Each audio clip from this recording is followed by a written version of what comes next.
Egunon 8. Solo ante el peligro.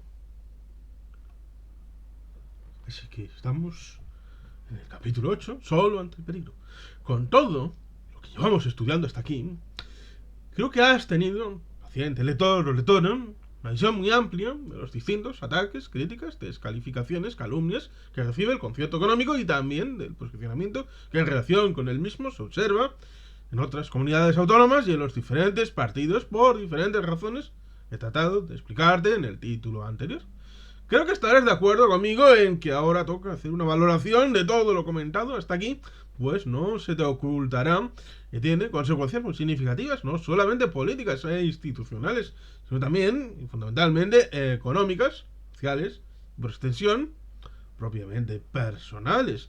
En otras palabras, todo lo que hemos visto hasta ahora te afecta a ti directamente, de una manera u otra, como voy a tratar de señalar en los capítulos que vienen a continuación. Por todo ello, creo que este título merece para ti una consideración especial, aunque solo sea por conocer en qué te puede afectar las numerosas críticas que se vierten sobre el concierto económico. Sin duda, después de esta larga introducción, te preguntarás por qué he identificado el título o la expresión solo ante el peligro.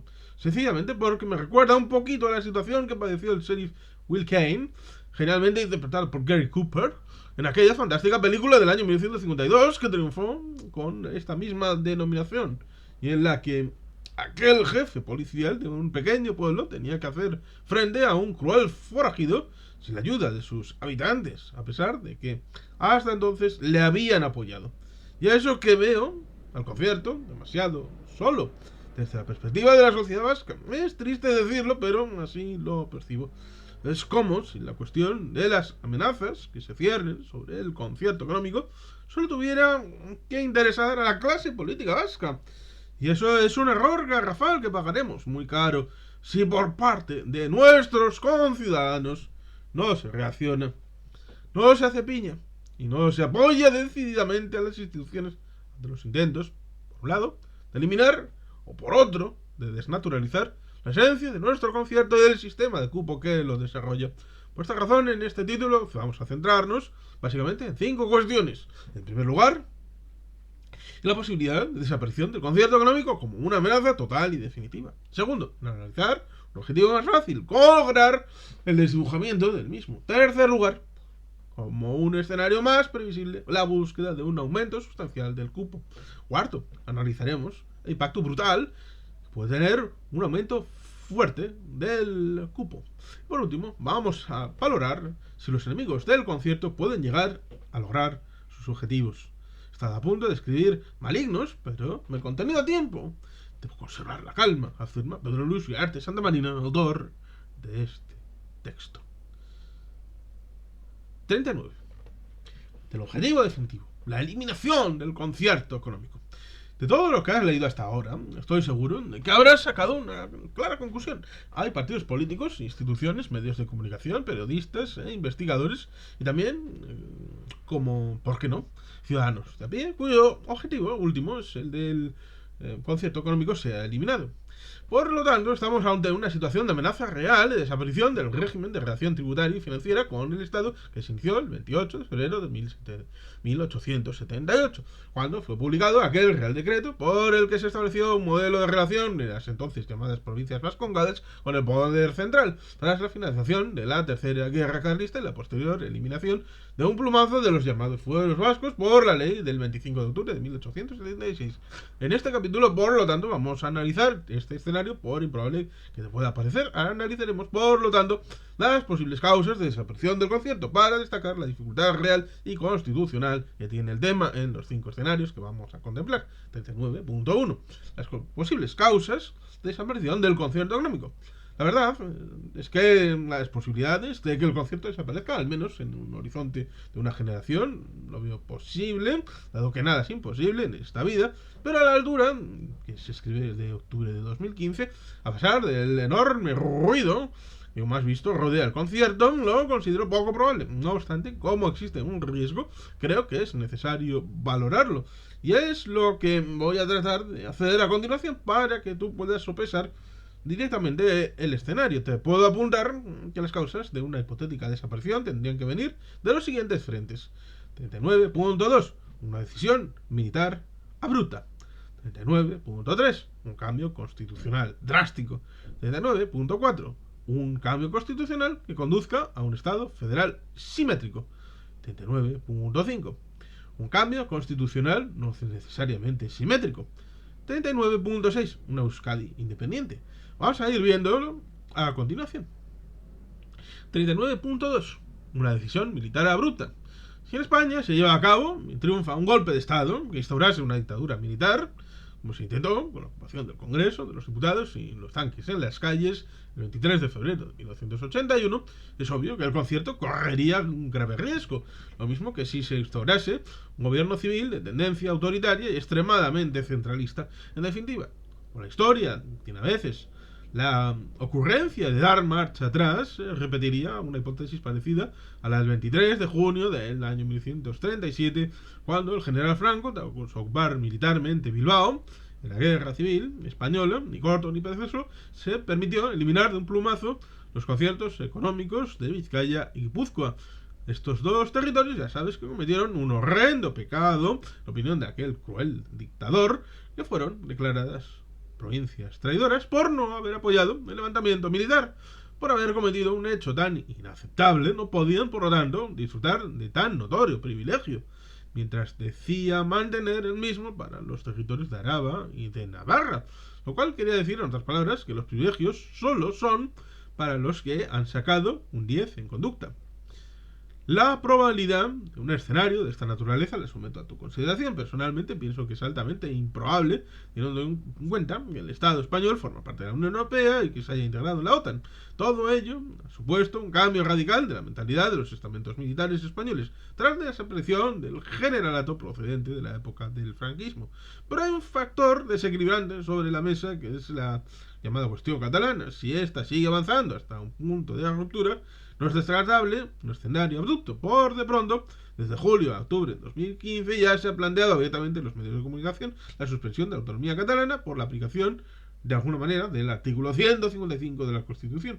Así, en un artículo publicado en El País el 22 de julio de 2015 y titulado "Los juristas alertan de una intervención de Cataluña si más no para su reto", se plantea abiertamente esta posibilidad, señalando que, después de consultar a 4 expertos constitucionalistas, el gobierno podría tener un amparo legal en este artículo de la Carta Magna, si bien reconocen que su aplicación podría tener unas consecuencias políticas imprevisibles. Para tu conocimiento, la redacción de este artículo constitucional permite al gobierno central aprobar las medidas necesarias para obligar a una autonomía el cumplimiento forzoso de las obligaciones que la Constitución u otras leyes le impongan en caso de que un ejecutivo autonómico no cumpliera las obligaciones que le competen o actuara de una forma que atente gravemente contra el interés general de España. Todavía más allá fue el ministro de Defensa, Pedro Morenés, el 8 de septiembre del 2015, en unas desafortunadas declaraciones en las que un periodista que le entrevistaba para Radio Nacional España le preguntó sobre el papel que podrían tener las Fuerzas Armadas en caso de una declaración unilateral de independencia en Cataluña. Pues bien, el ministro contestó lo siguiente: cada uno tiene que cumplir su deber. Las Fuerzas Armadas, los gobernantes y los gobernados, y si todo el mundo cumple con su deber, le aseguro que no hará falta ningún tipo de actuación como la que usted está planteando. Lo cual quiere decir, en otras palabras, aunque el ministro no lo dijo, que si todo el mundo cumple con su deber, entonces podría hacer falta algún tipo de... Si no todo el mundo cumple con su deber, entonces podría hacer falta algún tipo de actuación, como la que el periodista está planteando. También hay otros que son partidarios de soluciones todavía más agresivas y que siempre están dispuestos a golpear los tambores de queja. Así, Fernando Savater, en el artículo al que he hecho referencia en uno de los capítulos anteriores publicados en El País el 5 de agosto de 2015, señala textualmente que lo peor sería que el gobierno español no hiciese nada efectivo para impedirlo. se refiere al intento de declaración de independencia por parte de Cataluña. Algunos se inquietan, ¿suspender la autonomía? ¿Y luego qué? ¿Encarcelar a más? ¿Y luego qué? Preguntas parecidas se hacían en el País Vasco cuando se intentaba acabar con el doble juego de los que pretendían a la vez estar en el Parlamento y apoyar a ETA, y legalizar a Herri Batasuna. ¿Y luego qué? ¿Encarcelar a la Mesa Nacional de HB? ¿Y luego qué? Pues luego ETA renunció a la lucha armada. Dejo a tu criterio la valoración de una propuesta tan sensata y componedora como la que propone el conocido fisólogo para resolver una situación tan compleja como la que se ha creado en Cataluña. Obviamente, no estoy diciendo, dice Pedro Surente Santa Marina, que este articulista y otros partidarios de soluciones abruptas muy parecidas a la propuesta están defendiendo un golpe militar. Pero es obvio que las consecuencias políticas imprevisibles a las que hacía referencia los 4 expertos constitucionalistas a los que consultó el país en relación con la aplicación del artículo 155 de la Constitución podrían desembocar en un gobierno civil de tendencia autoritaria y extremadamente centralista. Es otra de las hipótesis en las que el concierto se podría ver amenazado. 39.3. Un cambio constitucional drástico. El concierto también podría desaparecer por un cambio constitucional votado en referéndum por el pueblo español que supusiera la desaparición de la disposición adicional primera y por extensión de la derogatoria actual. Y una nueva redacción del título octavo de la Constitución por el cual desaparecieran las comunidades autónomas, quedando sin efectos los distintos estatutos de autonomía. Y por lo tanto, dibujándose un Estado recentralizado de nuevo. No se lo combinarás, distinguido lector o lectora, pero me parece que esta hipótesis tiene un porcentaje de probabilidad mucho más elevado que el anterior, aunque a día de hoy no se vea todavía previsible. En esta línea, el propio Fernando Savater, en un artículo citado anteriormente, señalaba con claridad, apuntando de frente y por derecho al concierto, que esta reforma constitucional podría centrarse en la recuperación de competencias estatales en sanidad y educación, supresión de la alusión arcaica y inconcreta de los derechos históricos, supresión de los privilegios tributarios en el País Vasco y en Navarra, reforzando explícito del laicismo en educación y en demás áreas. La negrita es propia. En la misma línea, su correligionario Gorka Maneiro, parlamentario vasco y por todo junto de PID, planteaba con claridad el 6 de agosto de 2015 que debemos reforzar la Constitución para ir hacia un Estado federal simétrico y solidario, devolver al Estado las competencias de sanidad, educación, suprimir las diputaciones provinciales y las diputaciones forales, fusionar municipios, suprimir la disposición adicional primera, que consagra los derechos históricos de los territorios forales, suprimir los regímenes forales excepcionales, concierto económico vasco y convenio de Navarra, suprimir la disposición transitoria cuarta que afecta a Navarra y reformar el Senado para convertirlo en una auténtica Cámara de Representación Territorial o, en caso de que no fuese posible, directamente suprimirlo. La negrita sigue siendo obra del autor. Pues bien, estos planteamientos radicales, que hasta ahora parecían impensables, dado el pétreo monolitismo que el Partido Popular había mantenido a lo largo de los últimos años defendiendo la posición de que la Constitución española es intocable, se rompió impensablemente el 7 de agosto de 2015, cuando el ministro de Justicia, Rafael Català, planteó abiertamente que el partido del actual gobierno llevaría en su programa una reforma autonómica, porque el Estado autonómico podría definirse mejor. Podríamos aprovechar la experiencia de 37 años a ver cómo se refuerzan los mecanismos de coordinación y cooperación. Como señala el propio diario El Mundo, donde se recogía la información anterior, en pleno mes de agosto, con la campaña electoral de Cataluña en ciernes, a 4 meses de unas generales, y después de una mayoría absoluta desaprovechada, el gobierno, por boca de su ministro de Justicia, ha abierto inopinadamente el debate sobre la reforma constitucional. Y añadía a continuación el editorial de este importante e influyente medio de comunicación, que este periódico se ha mostrado siempre partidario de modificar la Constitución para finalizar el diseño descentralizado, Estado de las autonomías, que estuvimos asumiendo los españoles durante 37 años, y hacerlo cuanto antes, para evitar que la cuestión territorial siga erosionando la convivencia política y se convierta en un mercadeo de transferencias entre las fuerzas nacionalistas y las estatales, como ha venido ocurriendo hasta ahora. Lo que parecía un globo sonda fue ratificado, sin embargo, un día después por el propio presidente del gobierno, que se mostró abiertamente dispuesto a abrir un debate sobre la Carta Magna en la próxima legislatura, insinuando un cambio del título octavo, la misma que alude al diseño territorial del Estado, advirtiendo que nada dejará satisfechos a los independentistas.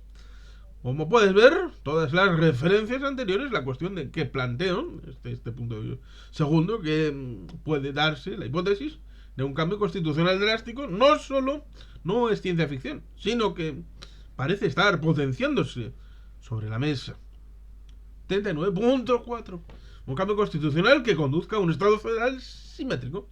La hipótesis de una reforma constitucional que persiga la creación de un Estado federal o autonómico absolutamente igualitario, en el que no se admitan diferenciaciones de competencias, la veo todavía con mayor probabilidad que la anterior. Efectivamente, puede tener más verosimilitud, al menos en el plano teórico, porque en definitiva es lo que ha venido defendiendo en los últimos años el partido UPyD, como has visto en la referencia anterior, muy explícita, de Gorka Maneiro, aunque su peso político, aunque sea mínimo, y su tendencia a desaparecer, pero ha sido sustituido con mucha más fuerza y capacidad de seducción por otro partido, mucho más importante, porque es lo que ahora defiende Ciudadanos, un partido emergente, que si las encuestas no engañan, puede jugar el papel de partido bisagra y condicionar con ello los planteamientos del PP y del PSOE. 39.5, un cambio constitucional no necesariamente simétrico. En cambio, por los vaivenes que tiene la política, cabe pensar que en algún momento el PSOE, con un liderazgo reforzado y un programa renovado, puedan de nuevo llegar algún día a alcanzar las posiciones políticas que logró en la época dorada, en la que su secretario general era Felipe González, y en algunos momentos pudo gobernar España con mayoría absoluta. En estos casos, si nos atenemos a las resoluciones aprobadas en Granada, en un consejo territorial celebrado en aquella ciudad, el 6 de julio de 2013, en el documento, al que hemos hecho referencia en el capítulo anterior, hacia una estructura federal del Estado, parece que el PSOE estaría dispuesto a avanzar hacia un Estado federal, pero en el que los regímenes forales quedaran reconocidos. Este planteamiento ha sido de nuevo recogido por el secretario general Pedro Sánchez Pérez Castejón y por la dirección federal del PSOE como algo puntualmente vigente. Así, el 27 de septiembre de 2015 proclamaba, después de las elecciones catalanas, todos pensamos que la reforma de la Constitución y la Declaración de Granada son imprescindibles. Por lo tanto, en este escenario, la probabilidad de que desaparezcan los conciertos económicos y por extensión el convenio de Navarra, que también es muy baja. Así se deduce también de las declaraciones del secretario general de este partido, Pedro Sánchez Pérez Castejón, cuando tras una visita realizada al País Vasco en junio del 2015, declaró en Radio Euskadi lo siguiente: Estado autonómico, sobre todo el título octavo, va a necesitar ser revisado y tenemos que caminar hacia un Estado federal que exigirá no solo reforzar aquellos elementos de autogobierno en aquellas comunidades autónomas que tienen esa vocación de autogobierno, sino mejorar todos los instrumentos de cooperación que existen entre el Estado y las comunidades autónomas. En esta misma línea, el secretario de Organización del PSOE, César Luena, es decir, el número 2 de este partido, aseguró a principios de agosto de 2015 que su partido quería impulsar un pacto fiscal para Cataluña, le haré concierto económico, aunque no precisó en qué consistiría, negó de plano que promoviera una España de 2 velocidades. Cuestión importante en este partido, pues inmediatamente de la Federación Andaluza, del PSOE, el portavoz parlamentario, don Mario Jiménez, se opuso radicalmente a una posibilidad de esta naturaleza y defendió, en cambio, una mejora del sistema de financiación autonómica que garantice la igualdad entre territorios y la equidad en la prestación de servicios públicos. 39.6. Una Euskadi independiente. El concierto obviamente desaparecería en el supuesto de que en Euskadi se iniciara un proceso similar al que en estos momentos está teniendo lugar en Cataluña, que condujera finalmente a una situación de independencia. Como he dicho en otro lugar de esta obra, dice Pedro Lusurat de Santa Marina, todos los países independientes que cuentan con su propia hacienda tienen, como es lógico, las mismas facultades que el concierto reconoce a las instituciones competentes de los territorios históricos, es decir, la de mantener, establecer y regular el régimen tributario. Y ello, como puede suponer, con mucha mayor profundidad.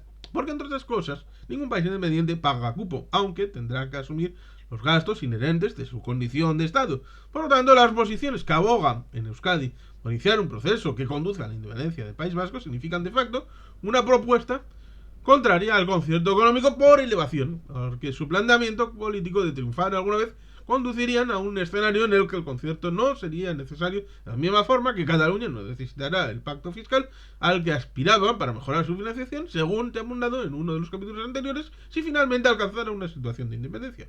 Deja tu criterio la probabilidad de este escenario. A corto plazo, si hacemos caso a las manifestaciones del Lehendakari Iñigo Urkullu Renteria en el Pleno de Política General del País Vasco, celebrado el día 24 de septiembre de 2015 en el Parlamento Vasco. Esta hipótesis se adivina lejana. En el citado pleno, Lehendakari volvió a insistir en la política de pacto como único camino para la consecución de los acuerdos que acerquen a Euskadi a los 3 retos nucleares que ha fijado el gobierno vasco desde la toma de posesión: la promoción económica y la generación de empleo, la consecución de la paz y la convivencia y la búsqueda de un nuevo estatus.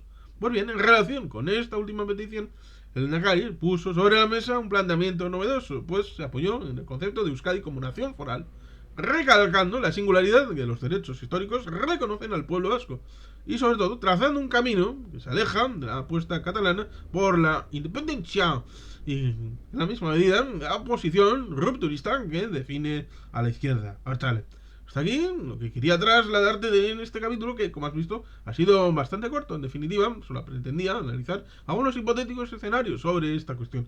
Podemos, por lo tanto, pasar a los siguientes capítulos de este título para valorar un peligro más plausible que el de la desaparición del concierto. ¿Cuál es este? No voy a desvelar el misterio, tendrás que leer el próximo capítulo.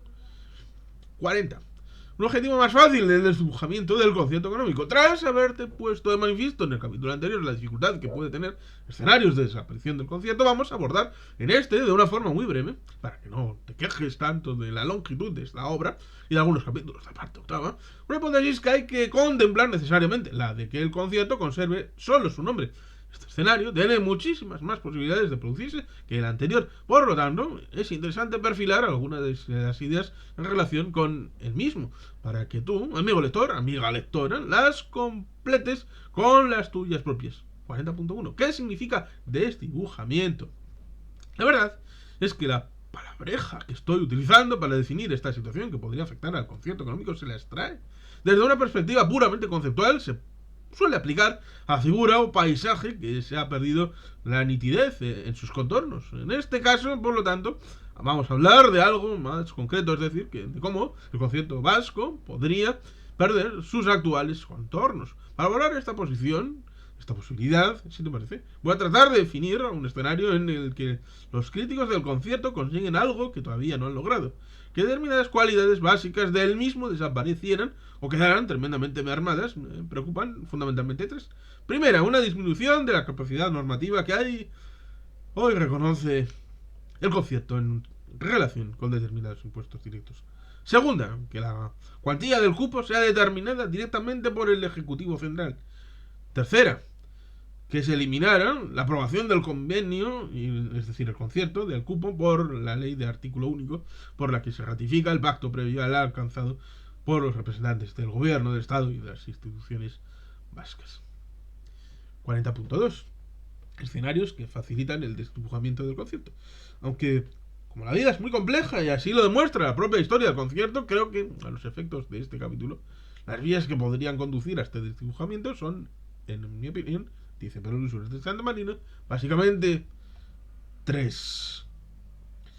El desarrollo de un proceso intenso de armonización fiscal y financiera en España, que, aun manteniendo formalmente la figura del concierto, significará que parte de sus capacidades en los campos que he citado anteriormente quedan indiferenciadas en relación con las actuales comunidades autónomas de régimen común. El concierto, por lo tanto, seguiría existiendo, lo mismo que el convenio navarro, pero las facultades normativas y la capacidad de gasto, por lo tanto, de la comunidad autónoma del País Vasco y de la comunidad foral de Navarra serían idénticas a las de La Rioja, Cantabria o León y Castilla, por citar 3 autonomías vecinas a la vasca.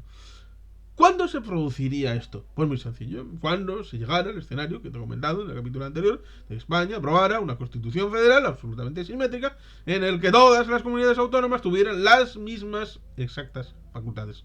En ese hipotético supuesto, quizá con el objetivo de tratar de hacer tragar el sapo a la ciudadanía vasca, se podría reconocer que en la relación del País Vasco se regula en el régimen de concierto, pero el contenido sería exactamente igual al de la relación mantenida con el resto de comunidades autónomas. Esto representaría un cambio radical del concierto, a pesar del mantenimiento de su nombre, porque significaría de facto que la comunidad autónoma vasca y la comunidad foral de Navarra dejarían de recaudar la totalidad de los impuestos y que únicamente se ocuparían, como el resto de las comunidades autónomas, que ahora son de régimen común, de aquellos impuestos que el Estado cediera de las mismas maneras.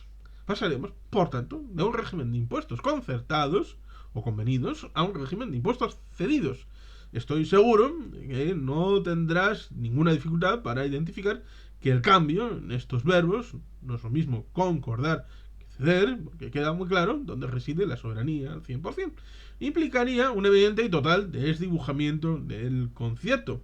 Segundo, el inicio mucho menos probable de un intenso proceso de armonización fiscal en Europa, cuestión de la que hemos hablado en otros capítulos anteriores. Califica Pedro Suárez de Santa Marina este escenario de mucho menos probable porque todavía Europa tiene que recorrer un camino inmenso en el campo de la armonización, que en otras palabras es equivalente al de la federalización. A todo ello se está oponiendo Alemania en estos momentos por razones obvias, dada la oposición a la hegemonía que tienen en este momento actual y de otros estados europeos que mantienen esquemas diferenciales en su política fiscal, como por ejemplo Irlanda o Luxemburgo. Sin embargo, tras las tensas negociaciones y divergencias de posicionamientos de los socios europeos para estabilizar y reconducir la gravísima crisis griega de 2015, Francia anunció que va a presentar una propuesta para fortalecer la Unión en septiembre de 2015 que podría incorporar medidas similares a las que vengo comentando. Estoy escribiendo las líneas a finales de octubre de 2015 y esta propuesta todavía no había llegado. Tercera. Otra posible vía de desdibujamiento sería un aumento exagerado del cupo que disminuyera de tal forma las capacidades de autogobierno de las administraciones vascas que el conjunto de la ciudadanía no viera que el mantenimiento del concierto ofreciese ningún tipo de ventaja ni de interés, ni siquiera el meramente político formal. Se trataría de una difumanización del concierto por renuncia del mismo por Euskadi, un escenario que hoy por hoy es imposible, pero que para que no se convierta en real exige que los niveles de cupo a pagar al Estado sigan siendo soportables. 40.3. Un escollo difícilmente salvable. Cualquiera de los escenarios que hemos enunciado para llegar a un posible desdibujamiento tropezaría con un escollo prácticamente insalvable que someto a tu valoración.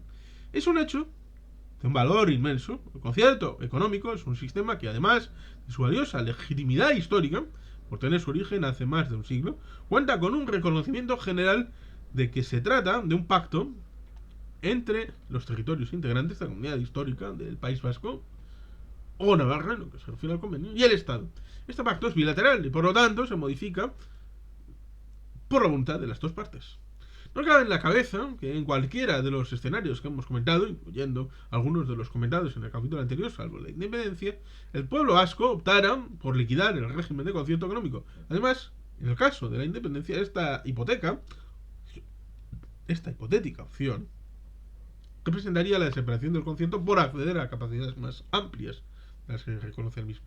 Por lo tanto, para conseguir este desdibujamiento, la única vía por la que veo es la de un cambio constitucional tan abrupto que supusiera un choque frontal y la ruptura de las reglas de juego del Estado con Euskadi, y hoy por hoy creo que una locura así es francamente improbable.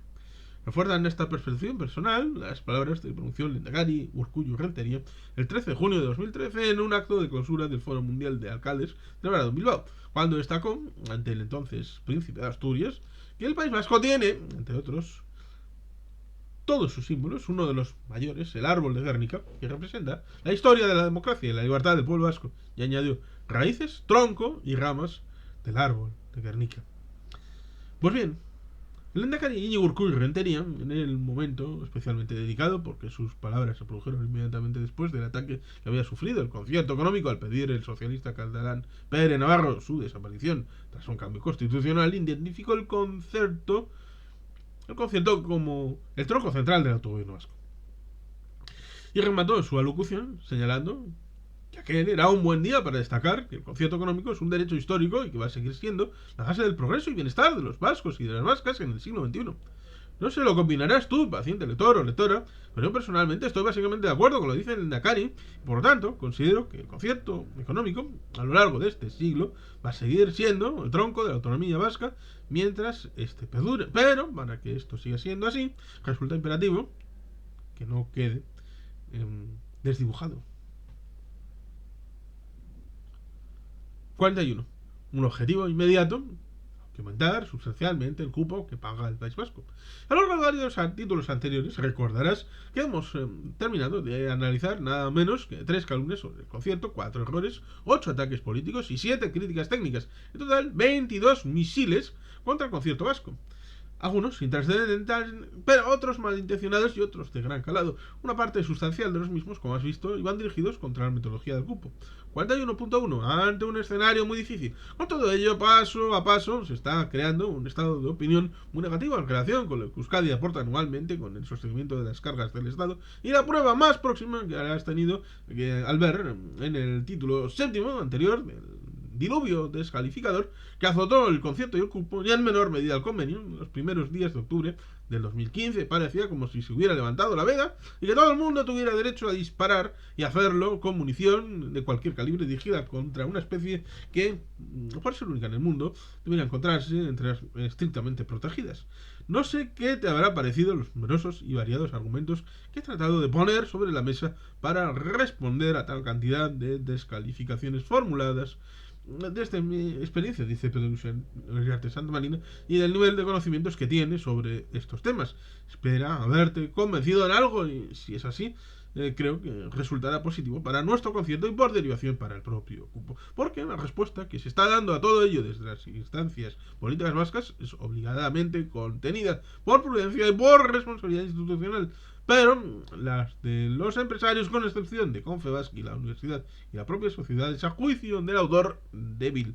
Desde los sindicatos y organizaciones sociales, quienes deberían ser los primeros interesados en defender el concierto, la defensa es nula. Por poner una referencia evidente, ¿alguien puede pensar que si el cupo aumenta en varios miles de millones de euros, como defienden los críticos, se podrán mantener unos servicios sociales con dotaciones que eran en 2012 casi 3 veces más altas que la media española? Esa falta de respuesta en los ámbitos ajenos a la política a la larga va a ser muy negativa para el concierto y para lo que éste representa. Además, seguro que después de lo leído en capítulos anteriores estás de acuerdo conmigo en el que el patio está tremendamente revuelto y de que la presión sobre el concierto y especialmente sobre el cupo y las críticas al mismo han aumentado exponencialmente. Pues bien, sin ser profeta, es obvio que van a seguir aumentando a lo largo de lo que resta de 2015 y 2016 por las razones que hemos expuesto y que espero compartas. Estamos en una fase de predefinición del nuevo modelo de financiación de las 15 comunidades de régimen común, muchas de ellas con el agua al cuello del plano financiero, y seguirá siendo así hasta que se cierre esta compleja negociación. Y segunda, mucho más importante, existe ya un consenso generalizado al que en agosto de 2015 se sumó el propio presidente, don Mariano Rajoy Brey, de que la próxima legislatura habrá que abordar la necesaria reforma de la Constitución de 1978. Y si a ello le unes la cuestión catalana, el impacto indirecto que tiene sobre el cupo por la petición de un modelo que es negado por el gobierno central y partidos mayoritarios, tendrá el escenario previsible bastante bien definido. Con esta introducción te anticipo que este es un capítulo importante, la lectura obligatoria, si quieres hacerte una composición de lugar del escenario en el que nos estamos moviendo. Los puntos que voy a tratar de desarrollar son los siguientes. Primero, un objetivo a batir: aumentar el cupo vasco. Segundo, pueden tener recorrido propuestas demenciales de aumento de cupo. Tercero, aumentará el cupo del País Vasco. Y cuarta, una proposición ingenua sobre la estrategia a seguir. 41.2. Objetivo a conseguir: aumentar el cupo vasco. Como consecuencia de todo lo anterior, es obvio que van a seguir aumentando la fortísima presión que ya se observa para aumentar el cupo vasco. Para que veas que no estoy tratando de asustarte, tú ofrecerte los epígrafes siguientes de algunas referencias que creo son interesantes para que tú mismo formes tu propio criterio. 41.2.1. La visión sobre el cupo del gobierno central y de las instituciones vascas no son coincidentes. El Estado, los presupuestos generales para 2014, hizo figurar como pago a realizar por el País Vasco en aquel año la bonita cifra de 1.527 millones de euros, lo que representa un aumento de solo 606 millones de euros, un descuento del 66% de crecimiento de la factura a pagar al Estado, que para sí lo quisieran los pensionistas en sus magras pensiones. En las cuentas del Estado, el cupo para 2015 fue de 1.525 millones de euros, el mismo que se había fijado para 2016 en el proyecto de presupuestos generales presentados para este año, en 2015, en agosto de aquel año 2015. En el caso de Navarra, la aportación provisional que se ha fijado en los presupuestos generales del Estado es de 616 millones de euros. Como puede suponer, el gobierno vasco y las diputaciones forales hacen constar en sus propios presupuestos cantidades muy diferentes. Así, el Ejecutivo Vasco informó al Parlamento Vasco en octubre de 2013 que la previsión del cupo aprobada para 2014, el Consejo Vasco de Finanzas, o el órgano en el que se reúnen el gobierno vasco, diputaciones forales y EUDEL, era de 851 millones de euros, lo que representaba un aumento del 4,8% y similar al de los propios presupuestos generales del Estado, menos en lo relativo al cupo, al que has visto que se le aplicó un crecimiento exorbitante. Aunque aquella cantidad quedó fijada finalmente en los presupuestos vascos en 855 millones. Para el 2015 se consignó un cupo de 873 millones de euros, un crecimiento del 2,1%, lo que las diferencias de criterio entre las dos administraciones centrales vascas son crecientes. Los presupuestos vascos de 2016 todavía no habían sido aprobados. Por lo tanto, la visión que tiene el gobierno central sobre la cuantía del cupo es muy distinta en cuantía a la de las instituciones vascas. Puedes confirmar que esto es así, mirando el cuadro que viene a continuación, que es cupo a pagar por el País Vasco respecto a los presupuestos del Estado, Consejo Vasco de Finanzas y diferencia anual y diferencia acumulativa. Tenemos por lo tanto en 2011 una diferencia de 772 millones, en 2012 de 35, en 2013 de 33, pero luego en 2014 de 672, para pasar a una diferencia de 652 en 2015. Como puedes ver, las diferencias acumuladas en cuanto a la cuantía del cupo son sustanciales, alcanzando en esos 4 años, en 2012 al 2016, de 2.164 millones de euros para el quinquenio 2011-2015. Además de estas diferencias, se está a la espera de llegar a un acuerdo definitivo sobre la nueva metodología para calcular el cupo. Pues, ¿sabes? La ley quinquenal última de su vigencia en el año 2011. Como consecuencia de ello, se encuentran pendientes de liquidación diferentes diferencias sobre el cálculo del cupo desde hace 8 años. De hecho, el gobierno vasco cifra casi 1.200 millones el importe de estas discrepancias entre las dos administraciones, como manifestó el consejero de Hacienda y de Finanzas de entonces del gobierno vasco, Ricardo Gachavarría, en abril de 2015, quien anticipó un desfase a favor de Euskadi por valor de 1.184 millones. Como puedes suponer, esto no lo acepta el Estado, que como has visto ya, lo que está previendo son fuertes cantidades a su favor. El consejero vasco de Hacienda y Finanzas no entiende esta postura, pues indica el 28 de abril de 2015 que no se ajusta ni a las previsiones de la vigente ley de cupo ni al régimen presupuestario.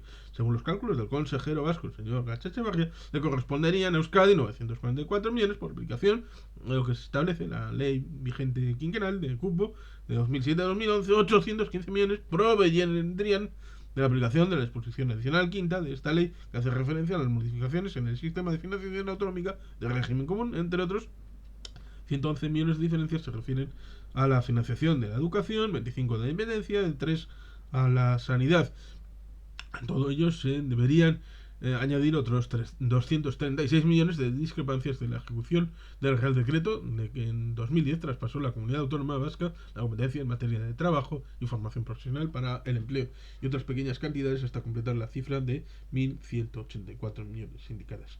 Desde el futuro, desde el ámbito del 2022, tenemos esa idea de que, bueno, se acordó esa situación retroactiva, lo cual es curioso porque ciertamente también esos quinquenios de 2011, 2015, 2016, 2021 fueron negociados, y en este momento, en 2022, hemos abierto un nuevo periodo de quinquenio que todavía está por negociar, con lo cual es paradójico. Retroactivamente tenemos esa situación, pero hacia el futuro volvemos a tener esta situación en donde quedan elementos abiertos por negociar. Cerramos el disclaimer y volvemos. 41.2.2. El PSOE también considera que el cupo debe ser aumentado.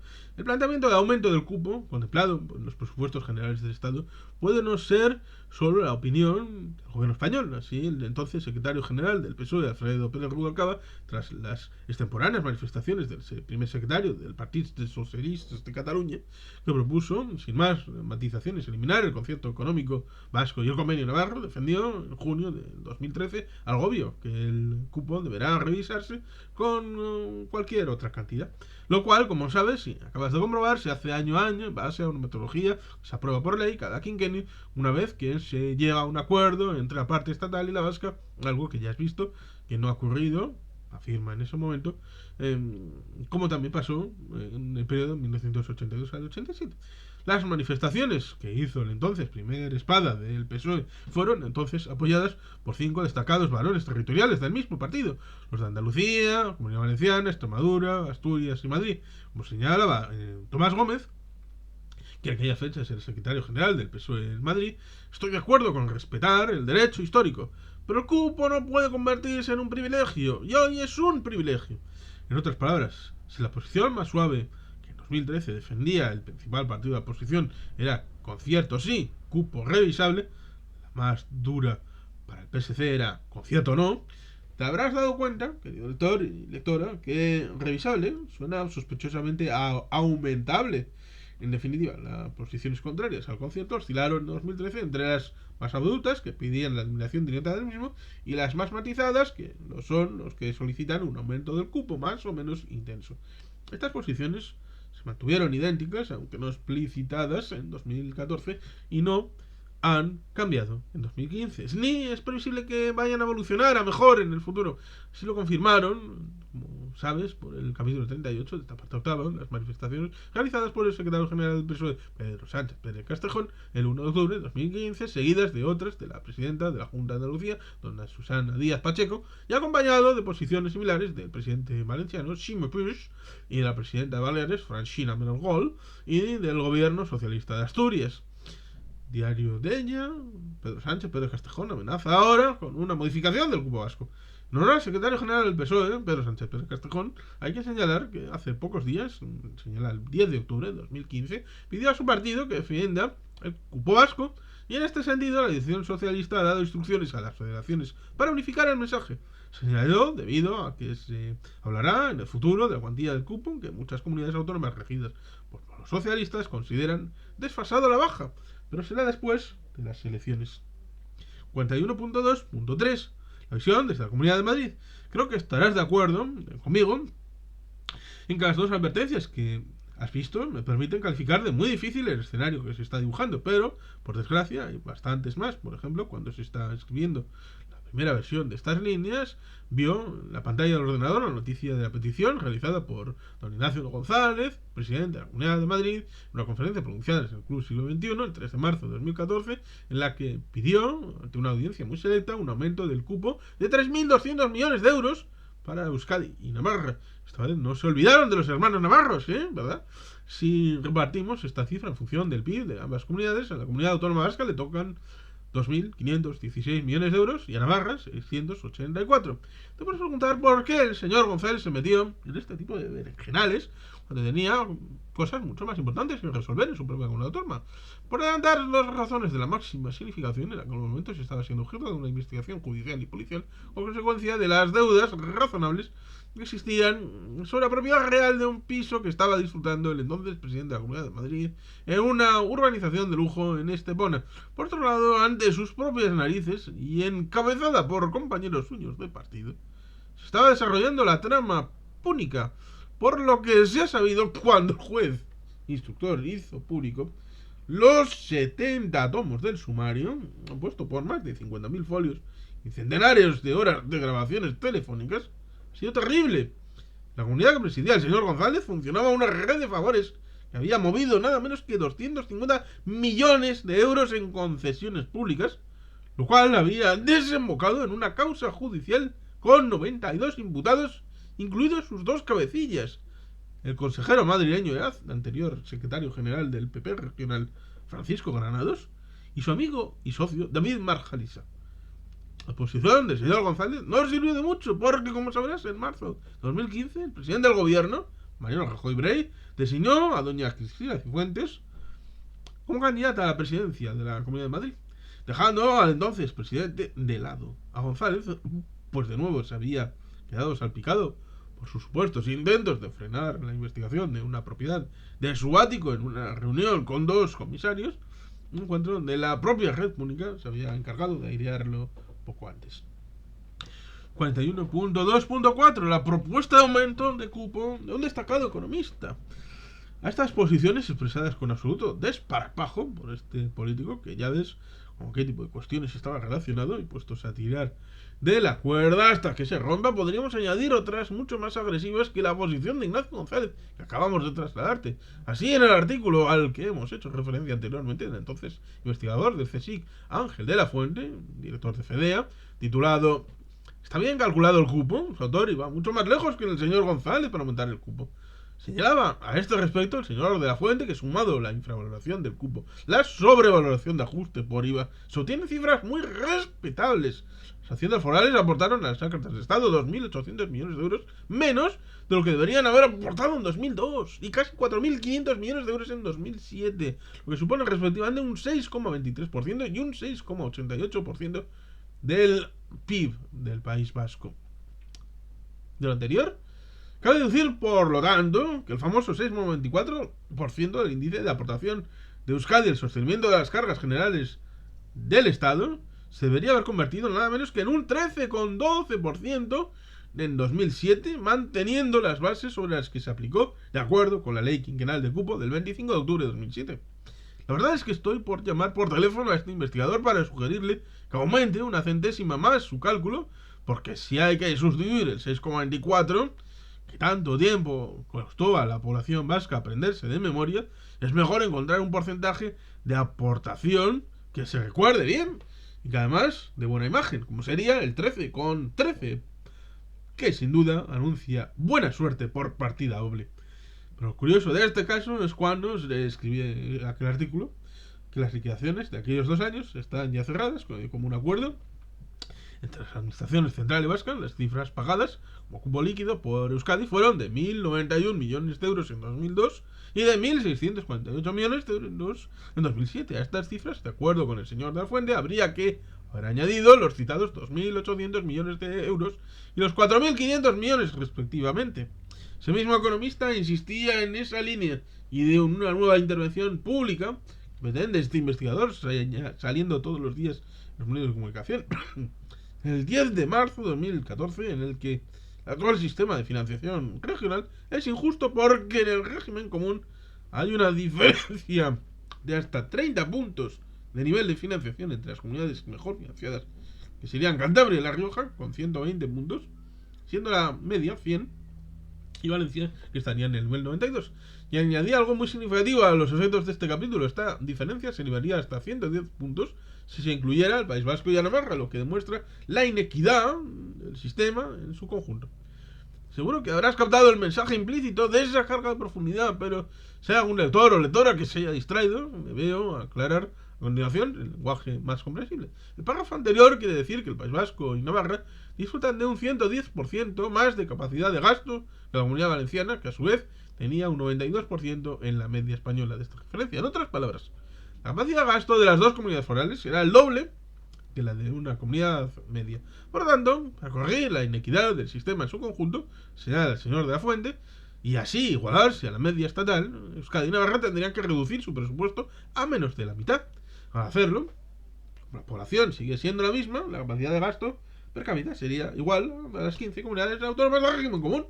Espero que no estés aplaudiendo la propuesta hasta con las orejas si vives en el País Vasco, pensando que lo que este investigador propone es que la forma más efectiva de conseguir tan noble objetivo es el que quizá malévolamente se te ha ocurrido: reducir la presión fiscal a la mitad y con ello la recaudación. Nada de eso.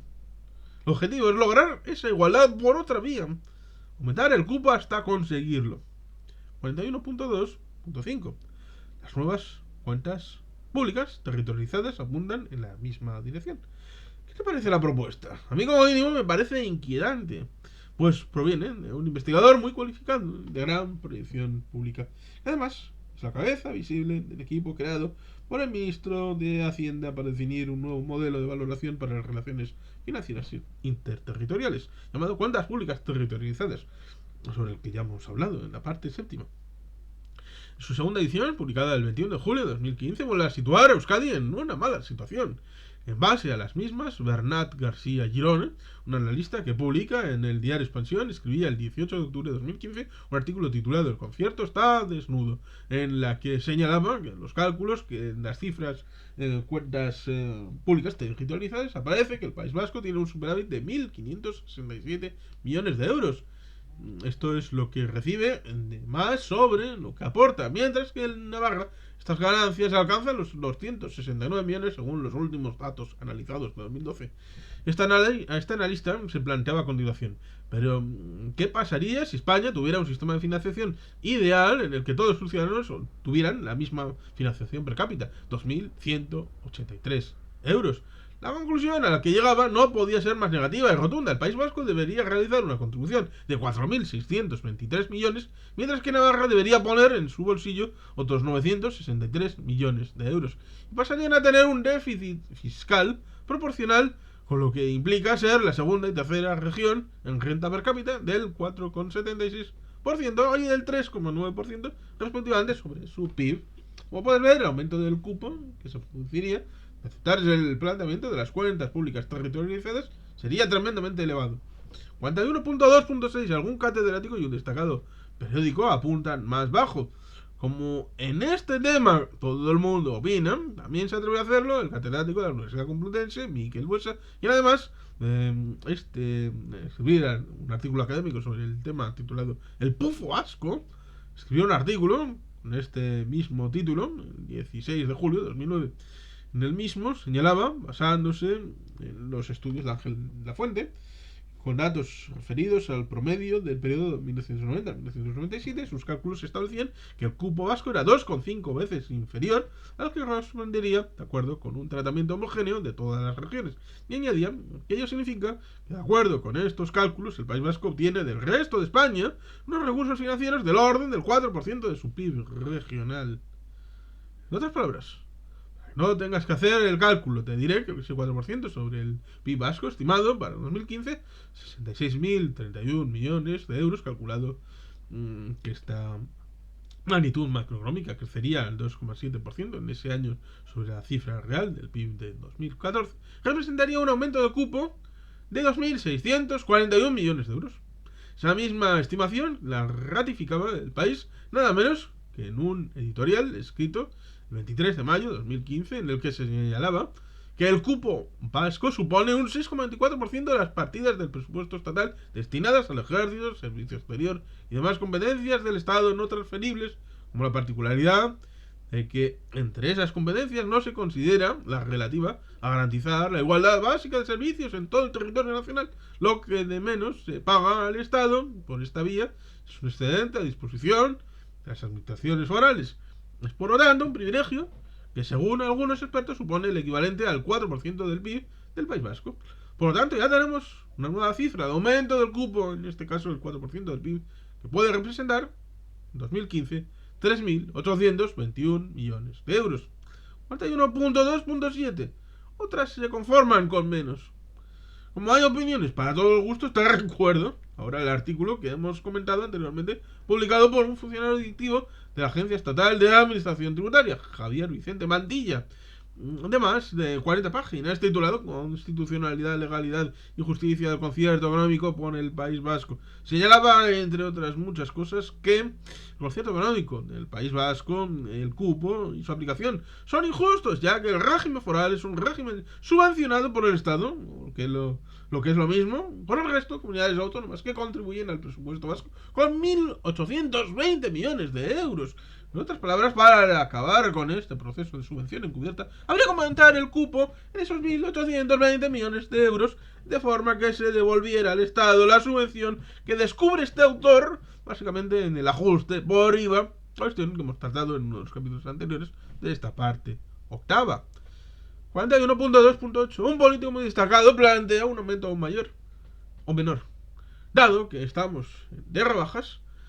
El día 19 de octubre de 2015, no te oculto que llevé una sorpresa cuando leí las declaraciones del presidente de Ciudadanos, y después de haber defendido ardientemente durante los últimos 8 años que había que suprimir el concierto económico vasco, el convenio de Navarra, planteaba entonces la posibilidad de que si no gana las elecciones, cuestión que me parece en estos momentos lo tiene muy difícil, obviamente no plantearían la eliminación del concierto y el convenio, sino como mínimo queremos que se actualice el cupo anual, es un 25 o un 30% menor que las competencias que el Estado desarrolla en esa comunidad.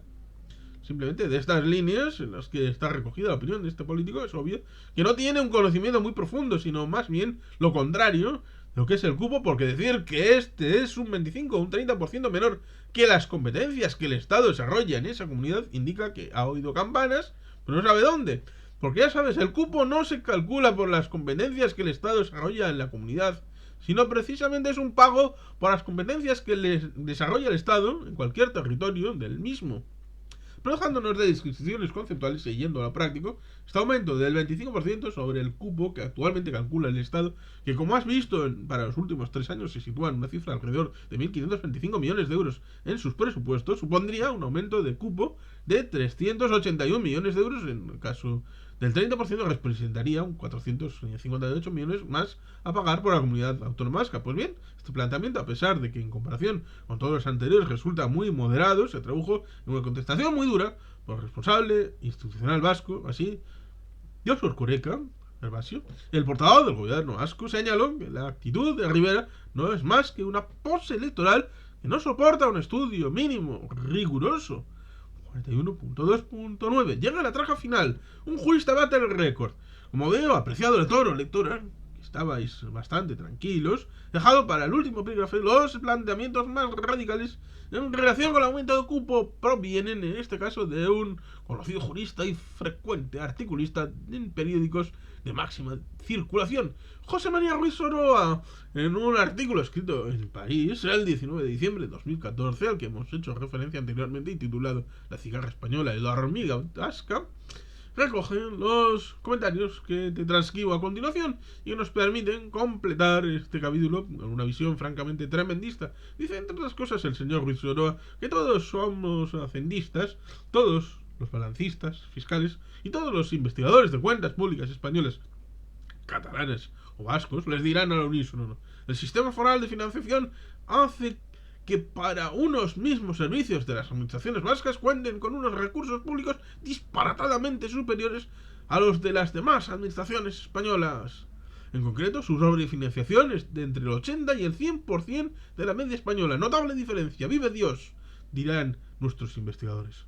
Por lo tanto, implícitamente se plantea, como hemos visto en el caso de algunos de los comentarios anteriores, como hemos recogido anteriormente, en la boca de Ángel de la Fuente, que con el objetivo de igualar la capacidad de gasto per cápita de los ciudadanos vascos a la media común de los mortales españoles, habría que reducir los presupuestos vascos a la mitad o en un 80%. Como el conjunto de los presupuestos vascos superan los 14.000 millones de euros, es una suma de recaudación prevista más los aumentos anuales de deuda pública, estaríamos hablando de ajuste del cupo de entre 7.000 8.000 millones de euros.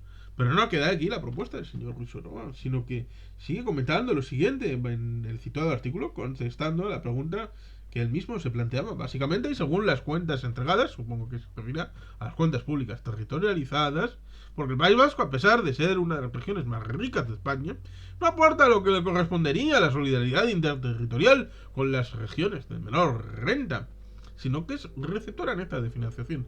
Y para precisar lo que esto supone, añade este articulista lo siguiente: ¿y eso es mucho? Pues verán, para poder comparar, España recibió de Europa una transferencia anual de todos los fondos cohesivos, supongo que querrá decir de cohesión, de alrededor de 0,8% de su PIB desde 1990 hasta 2015. Y se notó, vaya que sí se notó.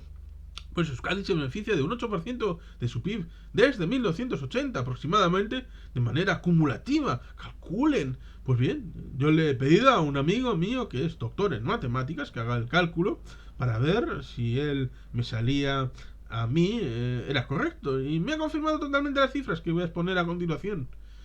Como el señor Ruiz Soroa hace varias referencias y apunta a un porcentaje del 8% del PIB, tienes que saber en primer lugar que una subvención del 8% del PIB del año 2015 representaría en 5.200 83 millones de euros. Pero como el señor Ruiz Soroa habla de que esta subvención se ha recibido desde 1980, ese 8% sobre el PIB vasco desde 1980 hasta el 2015 significaría nada menos que una subvención de 86.680 millones de euros que el País Vasco habría recibido por encima de lo que correspondería de acuerdo con el sistema de cupo en los últimos 35 años. No está mal, ¿no te parece? Pues bien, el señor Ruiz Soroa no se conforma solo con eso, sino que como habla de ese 8% de subvención sobre el PIB, se ha aplicado acumulativamente. Si hacemos el cálculo de los crecimientos del PIB en cada uno de esos 35 años y le restamos el 8%, que al parecer, según este articulista, le ha regalado el Estado al País Vasco, nos encontramos que eliminando esta subvención, el PIB vasco en el año 2015 no sería los 66.031 millones de euros que certifica Eustat y el INE, si se cumplen las previsiones de crecimiento de 2,7% para este año, sino que quedaría en un PIB de 4.465 millones de euros. Es decir, como si el País Vasco, en lugar de ser, en palabras de Ruiz Soroa, una de las regiones más ricas de España, fuera una de las regiones más pobres de Zambia.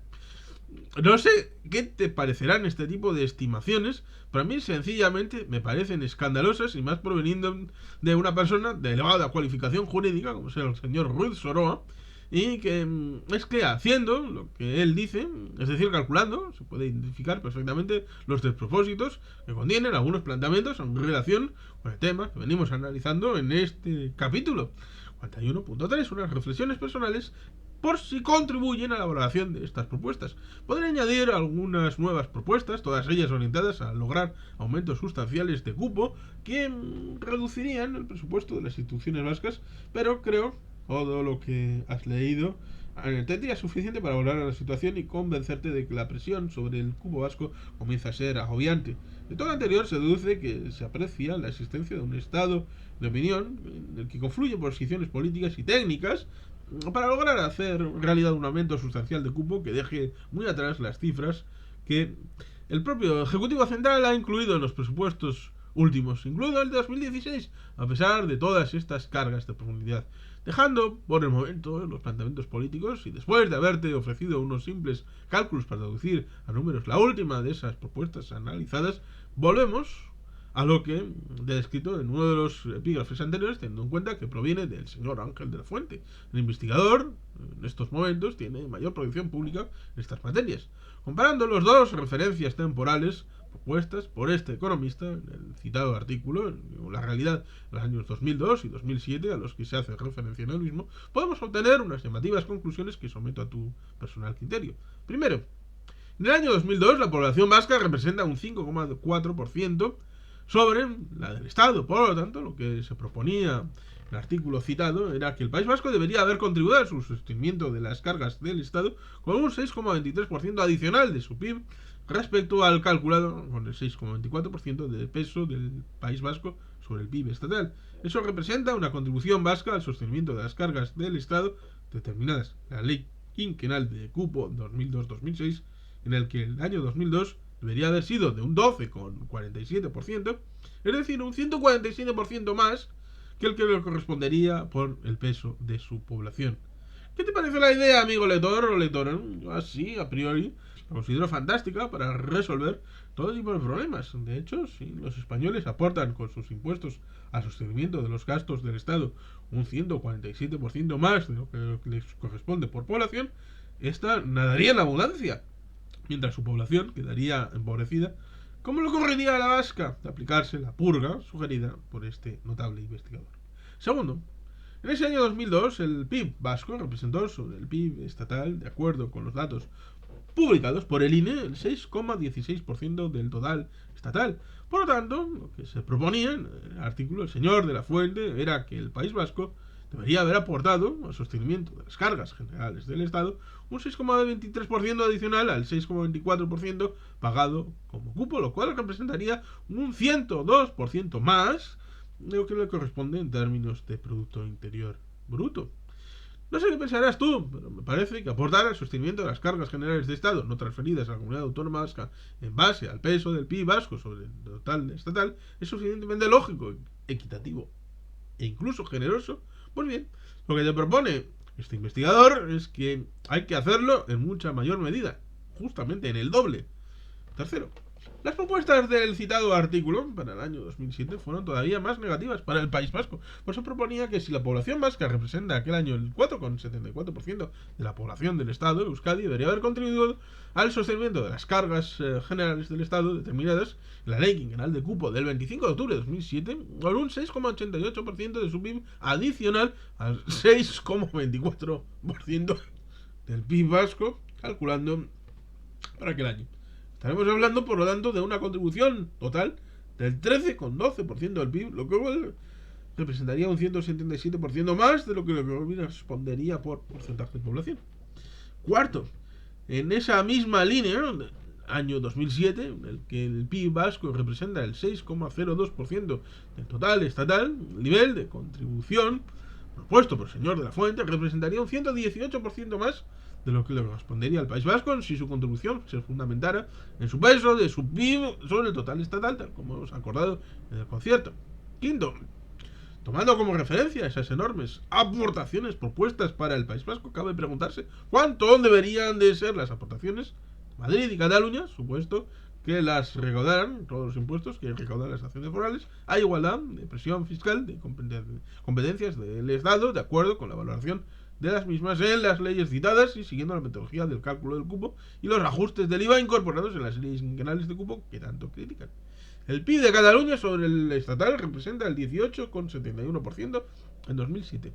Aplicado sobre ese porcentaje, el nivel de contribución propuesto por el señor de la Fuente para el País Vasco, resultaría que Cataluña debería aportar el 40,8% del total de las cargas generales del Estado. En el caso de Madrid, cuyo presupuesto representa el PIB, representa el 17,70% del estatal, su aportación debería ser el 38,6% de esas cargas. Sumando los tres porcentajes de contribución, País Vasco 13,12, Cataluña 40,8, Madrid 38,6, obtenemos que esas tres comunidades autónomas cuyo PIB conjunto representa en 2007 un 42,4% estatal aportarían en conjunto 92,5% del costo de las cargas generales del Estado. Por lo tanto, las otras 14 comunidades autónomas cuyo PIB conjunto representan el 57,6% de total estatal en aquel año solo tendrían que aportar el 7,5% en conjunto. Sexto, antes señalábamos que por aplicación estricta del 6,24% como porcentaje de contribución aprobado para Euskadi al sostenimiento de las cargas generales del Estado resultaron unos cupos líquidos definitivos de 1.091 millones de euros en 2002 y de 1.648 millones de euros en 2007. Esta cantidad fue determinada por los expertos de la Administración del Estado y aceptada por los de los País Vasco. Sobre la base que ha sido determinada por técnicos competentes del Estado y del País Vasco que cuentan con toda la información, sencillamente parece imposible e impensable que hayan cometido errores tan graves en un tema que además ha sido sometido al escrutinio parlamentario y ya ha recibido unos porcentajes de aprobación altísimos. La ley quinquenal de cupo de 2002-2006, el 100% de los votos favorables y digamos que la de 2007-2012, el 58%, pero con un 41% de abstención. Porque, de verdad, lo que se señala, el señor de la Fuente, a estos técnicos competentes, en un gobierno del Partido Popular, y siendo entonces, como ahora, ministro de Hacienda, el señor Montoro, se les habría escapado una diferencia de 2.800 millones de euros en 2002, lo que representa un 264% del cupo líquido pagado.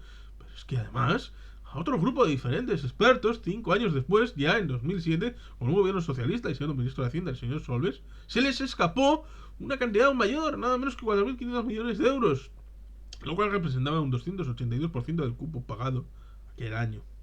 Séptimo, el artículo del señor Lafuente se escribió en 2009 y en 2015 como destacadísimo colaborador directo del Ministerio de Hacienda, pues es el responsable máximo de las cuentas públicas territorializadas. Señor González pronunció su conferencia como presidente de la Comunidad Autónoma de Madrid en 2014 y es del mismo partido que el ministro de Hacienda, Cristóbal Montoro. ¿Cómo se explica que los presupuestos 2014-2015, este ministro, reputado por su rigor y dureza, solo haya incluido una cantidad de 1.525 millones como cupo del País Vasco? ¿Tan poca credibilidad tienen sus opiniones? Sé que todo lo anterior no es muy científico, pero creo que induce a la reflexión. No sé qué opinarás tú, sensata lectora o lector, pero a mí me parece que es obvio que ante resultados tan llamativos la propuesta de un fortísimo aumento de cupo para Euskadi, como la que proponen las diferentes alternativas que hemos analizado, ni corresponde a una lógica elemental ni a los resultados que sean creíbles. La realidad para mí es la destacada en un artículo del 11 de octubre de 2015 de un destacado periodista económico vasco, Manu Álvarez, en el Correo de Bilbao. Puedes ver reflejado en la imagen que figura a continuación. Euskadi paga más cupo que le corresponde desde 2001. Y comparto también plenamente las manifestaciones que hacía el 24 de mayo de 2015 el analista económico más destacado de los que escriben en la prensa vasca, Ignacio Gardoqui. Se llama lo siguiente: por supuesto, el cálculo del cupo debería estar bien hecho, aunque solo fuera para despejar todas las sospechas sobre el sistema, y en eso los vascos somos los primeros interesados. Por supuesto que es difícil hacerlo, dada su enorme complejidad técnica. Por supuesto que haya sospechoso que el porcentaje utilizado en nuestro peso en el PIB se haya mantenido inalterado durante estas décadas, aunque no sea evidente que sea hoy mayor. Pero nada de eso debería servir como justificación para el derribo del sistema. No es justo, y si bien nos ahorraríamos algunos problemas, crearíamos otros más, y sin duda mucho más graves. La negrita siempre es del autor. No puedo estar más de acuerdo con Inas. ¿A qué conclusión llegó Pedro Uriarte de Santmarina, el autor anterior? A que considera que los planteamientos que se realizan por determinados políticos y por ciertos expertos son perfectamente discutibles. Por ello entienden que podrán ser desmontados fácilmente por los negociadores vascos en la próxima negociación de la Ley Quinquenal de Cupo 2012-2016, y que se le negoció conjuntamente, añado yo, con la de 2017-2021, cuando esta se aborde y se hizo. Pero creo que estarás de acuerdo con él en que la presión es muy fuerte y que continuará con lo que va a hacer de esta negociación, que será crítica para Euskadi, que se realice con un clima de extrema dificultad. 42. Brutal impacto de un aumento sustancial del cupo. Este capítulo trata de ser una continuación del anterior. Lo que pretendo en él es que tú, estimado lector o lectora, visualices por encima de los porcentajes de contribución y de los euros de los que hemos venido hablando hasta ahora, las consecuencias prácticas que tendrían la aceptación de algunos de los planteamientos que hemos visto para todos los que vivimos en el País Vasco. No se trata, por lo tanto, de seguir con aumentos teóricos, sino de visualizar cómo te afecta a ti, en mayor o menor medida. Lo que espero es que todo ello te ayude a pasar de la reflexión a la acción, que es lo que voy a atreverme a plantearte en el último de los capítulos de esta parte octava. Para ello, las alternativas de aumento de cupo que te he ido exponiendo en distintos capítulos, todas las cuales las vas a ver referenciadas en el 44 siguiente, permíteme que analice las consecuencias que tendría una muy dura que, vistas todas las propuestas, podríamos considerar como intermedia. En base a la misma, asumimos que Euskadi aceptará que el cupo debe ser 4.500 millones de euros más alto de lo que está pagando. Aunque es una auténtica burrada, si me permites esta expresión coloquial, ya sabes que hay otras que la superan de largo, para las que se me han agotado los calificativos, salvo que entráramos en el terreno de la procacidad, lo cual, como dice, es un chico educado y por respeto a ti lector, espectador, no lo va a hacer. 42.1. Las alternativas de acción. Para cubrir un aumento de cupo de 4.500 millones de euros, el País Vasco contaría con 4 vías complementarias o alternativas. Primera, subir los impuestos, lo que se está haciendo ya constantemente. Como hemos notado en los bolsillos 2014-2015, todos los habitantes del País Vasco, o mejor dicho, los que tributan dentro del mismo, notarás las sociedades en comparación con el Estado a partir de 2016. Segundo, aumentar el déficit público en esta cuantía, financiando el mismo con emisión de deuda pública. Esto resultaría hoy absolutamente imposible, las limitaciones puestas por la Unión Europea, que van a obligar a todas las comunidades autónomas a reducir sus déficits hasta dejarlos a cero antes de 2020. No vamos a analizar este supuesto porque al final los préstamos hay que pagarlos y solo habría que acudir a la primera alternativa o a la siguiente. Tercero, disminuir el gasto público en esta cuantía. Cuarto, finalmente, una mezcla de todas las anteriores.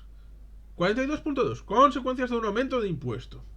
Las Juntas Generales de estos tres territorios históricos tienen capacidad para modificar las tarifas de los impuestos directos y no de los indirectos, IVA, impuestos especiales, para no crear distorsiones en el mercado interior, pues estos se añaden a los precios.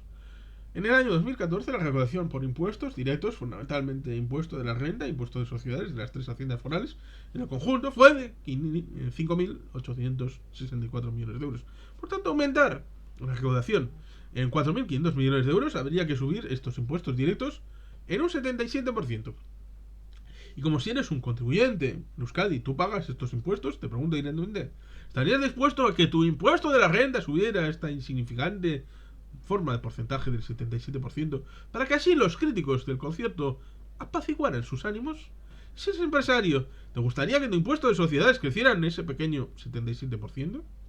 Al hilo de esto, quizás sea conveniente recordar que la Comunidad Autónoma Vasca tuvo que esperar a que se produjera la resolución del Tribunal de Justicia de la Unión Europea en 2008 para que se reconociera que tenía competencias para establecer un tipo en este impuesto distinto del estatal. Las comunidades autónomas de León y Castilla, o la de La Rioja, la UGT de este territorio, la propia Comisión Europea les preocupa muchísimo que en Euskadi se tributara al 32,5% en vez de a un 35%. Por una diferencia de 2,5 puntos. Hubo que llegar hasta la máxima instancia europea. Se podrían, contentos estos demandantes, si en Euskadi subieran el impuesto sobre sociedades en el 77%, 42,3, consecuencias de una disminución del gasto público. Como es obvio, una disminución del gasto público en 4.500 millones de euros en un solo año resultaría absolutamente devastadora, no solamente a nivel institucional vasco, sino para el conjunto de la población vasca. Si tomamos como referencia el presupuesto de la Comunidad Autónoma del País Vasco para 2014, que alcanzó 10.255 millones de euros, en números redondos, el de 2016 ha sido presentado, cuando estaba escribiendo estas líneas, asciende a 10.933 millones de euros, lo que el análisis que veas es trasladable a este año y a 2015, pues su presupuesto de 10.635 millones de euros. Un aumento de cupo de esta cuantía hubiera supuesto una reducción del presupuesto en 44,1%. Se trata de un planteamiento absolutamente inasumible, políticamente e insoportable socialmente, salvo que el objeto de este pretendido incremento de la aportación vasca al Estado para el sostenimiento de los gastos en competencias no transferidas a la Comunidad Autónoma Vasca sea la situación de una crisis total en Euskadi, con las graves consecuencias colaterales de lo que podría tener.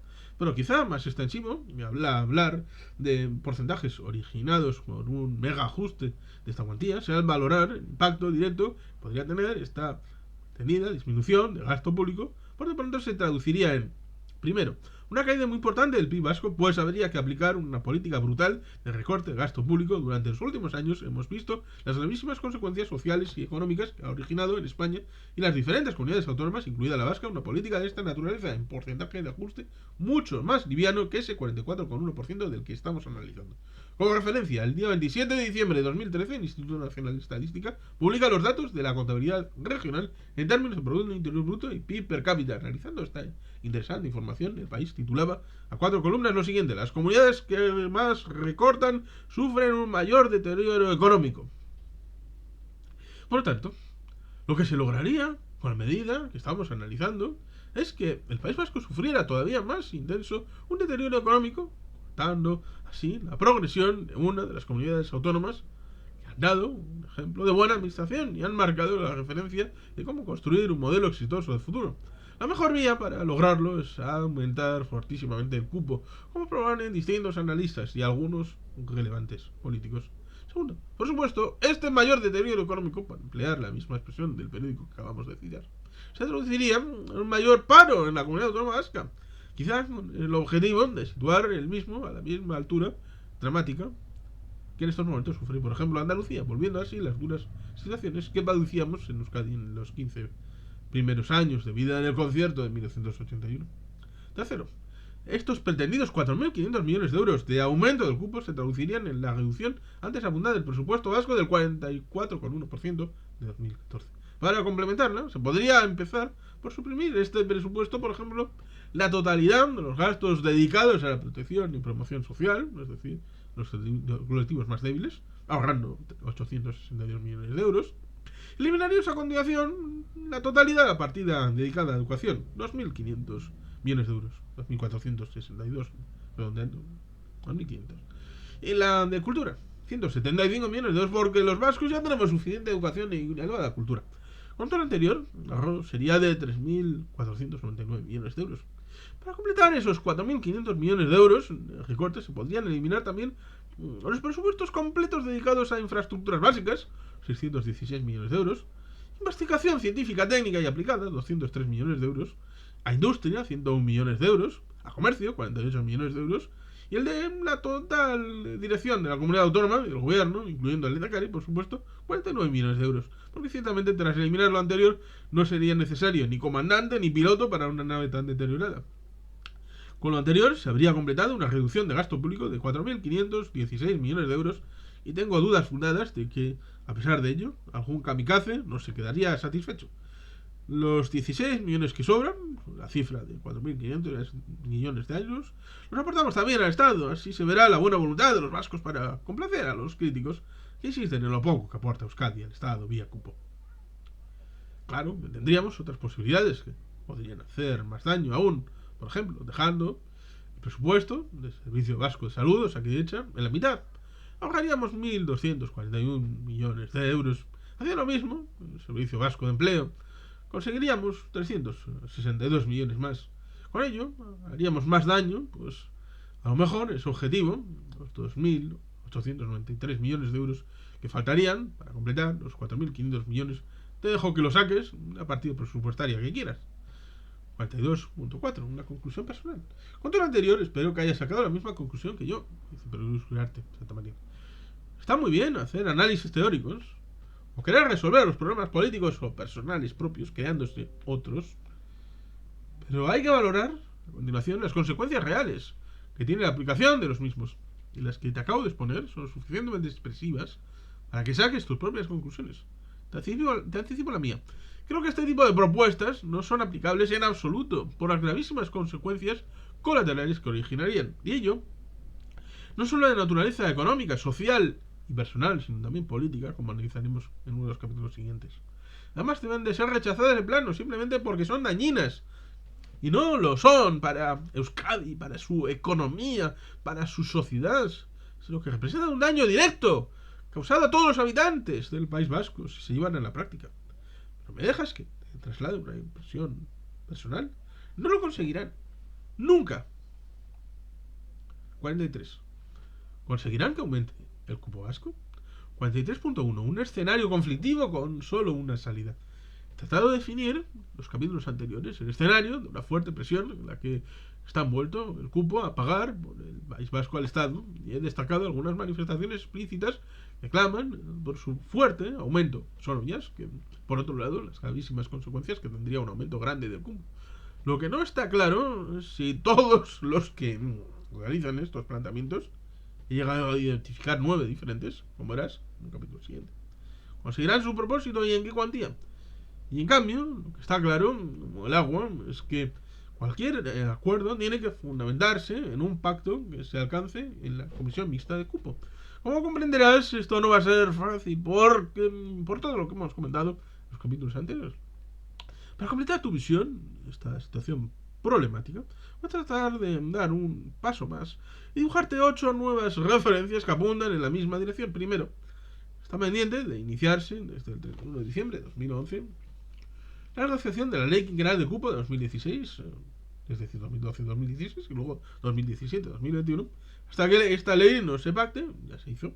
Euskadi seguirá abonando el Estado o adeudando una cifra provisional de cupo calculada con la metodología de la Ley Quinquenal 2007-2011, de acuerdo con lo que dispone la disposición final primera de dicha norma. Segundo, como hemos comentado anteriormente, existen sensibilidades diferentes en el cálculo de cupos de los años anteriores que están pendientes de liquidar entre las administraciones. En 2014, informaciones periodísticas no desmentidas sitúan estas diferencias acumuladas en 900 millones de euros reclamados por el Estado del País Vasco. Tercero, con posterioridad, ya en abril de 2015, la diferencia a favor de Euskadi se situaba en 1.184 millones de euros. A esto debes añadir las diferentes posiciones sobre la cantidad a pagar desde el 2011 al 2015 Las instituciones vascas no han aprobado el proyecto de presupuestos aún en ese momento, en octubre de 2015 para 2016, dadas las cifras muy diferentes del cupo líquido a pagar que figura en el presupuesto del Estado y el de la Comunidad Autónoma del País Vasco. En el cuadro 1 del capítulo 41 podrás comprobar que el Estado asume la Comunidad Autónoma Vasca deberá pagar una cifra de 1.512 millones de euros para el periodo 2011-2014 por encima de lo que tiene consignado en sus presupuestos las instituciones vascas. A finales de este año 2015, la cifra de discusión puede superar muy de algo la astronómica cantidad de 2.100 millones de euros, que puede ser próxima a 3.000 millones a finales de 2016. ¿Cómo se llega a esa cifra? Pues la diferencia de criterio entre las dos administraciones puede aumentar en otros 652 millones de euros si se mantiene la disparidad que acabamos de comentar en las cifras previstas para 2016 por el Estado y las administraciones vascas en sus presupuestos. Cuarto, existe la fuerte presión que ya conoces para que se produzca un sensible aumento de cupo desde distintos partidos políticos, UPyD, Ciudadanos, algunos cargos del PP y del PSOE, y responsables de unidades autónomas tanto del PSOE como del PP, como hemos visto en el capítulo 38 de esta parte octava y en otros. Quinto, para las 15 comunidades autónomas del régimen común las cartas de juego se van a repartir de nuevo cuando se apruebe el nuevo modelo de financiación prometido inicialmente para la segunda mitad del 2014, tras el vencimiento del 2009, el 31 de diciembre de 2013, y que tras sucesivas prórrogas parece que por fin se abordará en la legislatura de inicio en 2016. El gobierno español ha tratado de ganar tiempo, porque sabe, para cuadrar este sudoku que tiene encima de la mesa la aportación estatal a las comunidades autónomas, incluida Cataluña, Madrid, Andalucía, Valenciana, Baleares y Murcia, ya están haciendo una presión tremenda, tendrá que aumentar sustancialmente. Para se haga referencia en todas las sucesivas modificaciones del modelo de financiación de las comunidades autónomas de régimen común que se deducen de la LOFCA, aprobada en 1980, el Estado ha tenido que aportar, que poner sobre la mesa los euros, antes pesetas, adicionales necesarios para que ninguna quedara perjudicada, con una menor dotación. Como clarificadora referencia, en la última revisión de 2009, el aumento de esas dotaciones fue de 11.000 millones de euros, y a pesar de ello, las 15 al completo se consideran perjudicadas. El expresidente madrileño Ignacio González, en la conferencia pronunciada el 3 de marzo de 2014, que antes hemos citado, ha afirmado que Madrid tiene una balanza fiscal negativa de 12.882 millones de euros, mientras que Andalucía la tiene positiva, recibe más de lo que aporta por 7.594 millones, el País Vasco por 3.138 millones de euros y Navarra por 618, según datos de las cuentas públicas territorializadas para 2011. Hasta 2015 ha sido imposible que el Estado arbitrase una cifra adicional tan elevada como la de 2009, salvo que hubiera habido un sensible aumento de la recaudación vía una mayor presión fiscal efectiva, lo cual era impensable por puras razones electorales que se han traducido en numerosas promesas gubernamentales de rebajas impositivas o una mejora muy clara de la situación económica que se tradujera en fuertes crecimientos de los ingresos en las distintas haciendas. La orientación y el contenido de este nuevo modelo de financiación es imposible de definir cuando se escriben estas líneas, octubre de 2015, porque está condicionada sobre todo por el color político del gobierno central que se forme en 2016 y por los apoyos parlamentarios que pueda contar las ideas en este sensible campo que tengan los mismos. Sexto, cuanto más se dilate este proceso o más aumenten las necesidades financieras de las comunidades autónomas del régimen común, muchas de las cuales cuentan nuevos ejecutivos surgidos de las elecciones de mayo de 2015, más aumentarán el tono y la exigencia y la presión que se aumente al cupo vasco, y en menor medida, como te comentaré más tarde, a la aportación de Navarra. El señor Ignacio González, en la conferencia antes citada, pidió al País Vasco y a Navarra a mayor aportación de 3.200 millones de euros, que ya conoces, por lo que te he apuntado en el capítulo 41, para hacer un país más equilibrado. Al ministro de Hacienda, su correligionario, Cristóbal Montoro, le pidió, en cambio, que publicase las balances fiscales de manera transparente y sin manipulación ni cofina. Séptimo, el problema del necesario ajuste a la baja del déficit estatal no está resuelto. Y la presión de la Unión Europea sobre España y la vigilancia sobre sus cuentas públicas sigue siendo muy intensa en octubre de 2015 porque el gasto público estatal sigue siendo muy alto a pesar de los recortes realizados. Tomando como referencia el proyecto de presupuestos generales del Estado de 2016, el gasto del Estado evoluciona así. Gastos del Estado 2011-2016. 2011, 156 millones de euros. Luego en 2012, 152.630 millones de euros. 2013, 165.087 millones de euros. 2014, 164.849 millones de euros. 2015, 161.992 millones de euros. 2016, 157.190 millones de euros. Tras conocer los datos del cuadro anterior, estoy seguro que habrá quedado clarísimo que el Estado necesita imperativamente más recursos y no queda mal la menor duda que lo sacará de donde pueda. Uno de los caladeros que parece tener identificado es el cupo, a tenor de la cifra en la que ha situado su presupuesto en los años 2014, 2015 y 2016. Esta situación de presión se ha acentuado en los primeros días de 2015 tras las manifestaciones del comisario Pierre Moscovici, quien señaló que le parecieron los presupuestos españoles para 2016 muy optimistas y pidió su modificación.